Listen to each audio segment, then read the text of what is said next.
Hi guys, I am Mohit Mishra and welcome to my YouTube channel MPPSC Cracked। Previous video में हमने मोहम्मद बिन तुगलक के बारे में बात की थी। आज आगे बढ़ेंगे फ़िरोज़ शाह तुगलक के बारे में और उसके कुछ रिफॉर्म्स के बारे में बात करेंगे कि उसने अपने प्रबंधन में क्या क्या एडमिनिस्ट्रेशन में बदलाव किए थे। फ़िरोज़ शाह तुगलक मोहम्मद बिन तुगलक का कज़िन था, उसका भाई था। मोहम्मद बिन तुगलक के मरने के बाद कुछ दरबारियों और कुछ विश्वसनीयों ने मिलकर फ़िरोज़ शाह तुगलक को राजा बना दिया।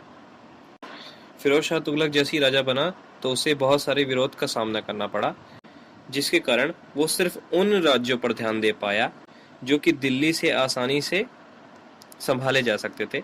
बाकी राज्यों पर ज़्यादा ध्यान नहीं दे सका। इस वजह से साउथ इंडिया और जो दक्कन का इलाका था वो उसके साम्राज्य से अलग हो गया। उसने एक पॉलिसी चलाई थी कि जो भी उसके दरबारी होते थे उनके बेटे ही बाद में उनकी पोजीशन लेते थे और इक्ता वसूलते थे, और उनके अगर कोई बेटे या फिर उनके कोई सन इन लॉ दामाद नहीं होते थे तो फिर उनके गुलामों को ही उनके जगह पर रख दिया जाता था, जो भी सरकारी पोजीशंस होती थी।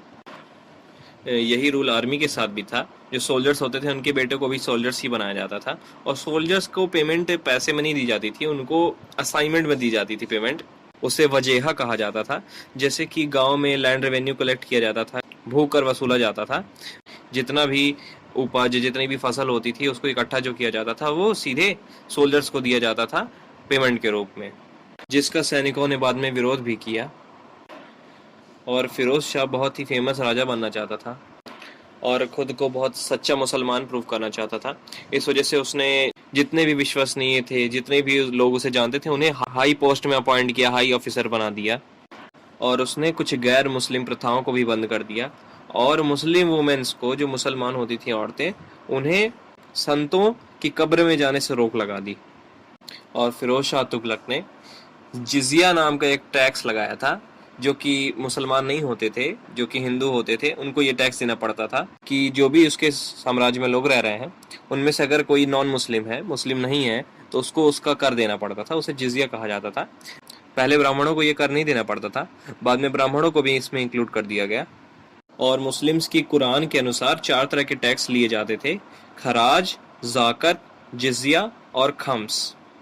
जो खराज होता था वो लैंड टैक्स होता था, भूकर होता था, और वो जो भी फसल होती थी उसका 1/10 भाग होता था। और जो जाकत होता था वो संपत्ति पर 2% टैक्स होता था।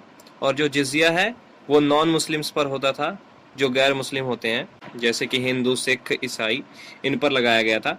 और खम्स का मतलब है जो भी जंग के दौरान सामान ले लिया जाता था, दूसरे देश का लूट लिया जाता था, उस सामान का 1/5 भाग राज को देना पड़ता था। तो ये तो थे वो 4 टैक्सेस जो कि कुरान के द्वारा एक सुल्तान को लेने चाहिए थे। और फिरोज शाह ने ये चारों टैक्सेस अपने साम्राज्य में चलाए।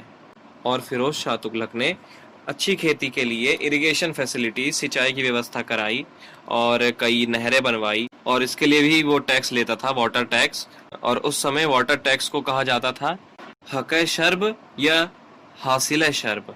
फिरोज शाह तुगलक ने कई सिटीज़ भी बनवाई थी, जैसे कि फतेहाबाद, हिस्सर, जौनपुर और फिरोजाबाद।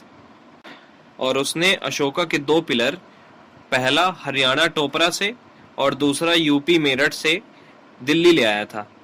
और फिरोज शाह तुगलक ने दिल्ली में एक अस्पताल बनवाया था जिसे दरुल शिफा कहा जाता था, जैसे कि आप देख रहे हैं यहाँ पे लिखा है। और उसने गरीब लड़कियों की शादी के लिए एक डिपार्टमेंट बनाया था, उसे दीवाने खैरात कहा जाता था।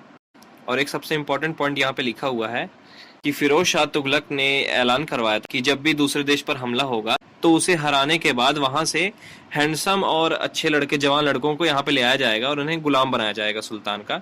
तो इस तरह का रूल था फिरोज शाह का।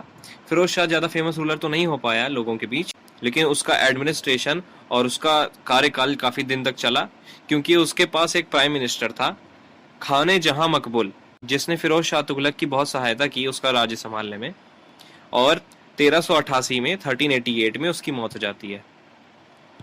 और फिरोज शाह तुगलक के बाद तुगलक डायनेस्टी ज़्यादा दिन तक नहीं रह पाती है, जिससे कि मालवा, गुजरात और जौनपुर उसके साम्राज्य से अलग हो जाते हैं। फिर 1398 में तैमूर का हमला हो जाता है, जो कि तुर्क से आया था, मंगोलिया से आया था। वो चंगेज खान का एक अनुयायी था और वो उसी को फॉलो करता था। उसने 1398 में मोहम्मद शाह तुगलन के राज्य के दौरान पर हमला किया था, जिससे कि तुगलक वंश खत्म हो गया और उसके बाद वो दिल्ली को लूट ले गए। तैमूर अपने एक गुलाम को यहाँ छोड़ गया, उसका नाम था खिज्र खान, जिसने तैमूर की मौत के बाद राज्य संभाला और सैयद वंश की स्थापना की। सो फ्रेंड्स, आज हमने फिरोज शाह तुगलक की बात की। तुगलक डायनेस्टी आज खत्म हो गया है। अगले वीडियो में सईद डायनेस्टी के बारे में बताएंगे। आज के लिए बस इतना ही। जुड़े रहिए एमपीपीएससी क्रैक्ड से।